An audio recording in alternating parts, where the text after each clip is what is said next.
This is a man named Bob Rosenthal. And early in his career as a research psychologist, he did something very devious. Late one night, Bob secretly crept into his lab and he hung signs on all of the rat cages. Some of the signs said that the rat in the cage was incredibly smart, and some of the signs said that the rat in the cage was incredibly dumb, even though neither of these things was true. So then Bob brings this group of experimenters into his lab and says, for the next week, some of you are going to get these very smart rats and some these very dumb rats. And your job is to run your rat through a maze and record how well it does. So what did they find? It was not even close.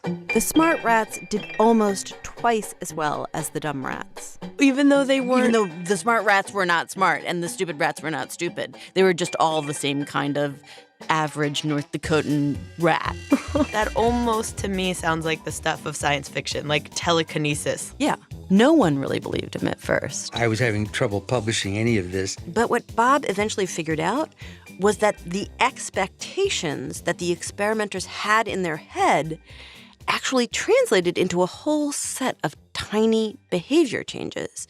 Handling rats and handling them more gently can actually increase the performance of rats. This kind of dynamic happens in people too. You may be standing farther away from someone you have lower expectations for. You may not be making as much eye contact. And it's not something you can put your finger on. That's Carol Dweck, a psychologist at Stanford. She was one of several researchers who explained all kinds of surprising things that expectations can influence, like teacher expectations can raise or lower a student's IQ score. A mother's expectations can affect the drinking behavior of her middle schooler. Military trainers' expectations can literally make a soldier faster or slower. Think about that. As you go through the world, the expectations of other people are constantly acting on you, literally making you stronger or weaker, smarter or dumber, faster or slower. Yeah. So my question was, how far does this go? So Carol, for example, if I expect that if somebody jumps off a building, they will be able to fly, that's not going to work out so well, right? Right. So what does science know about where we should draw the line? That line is moving.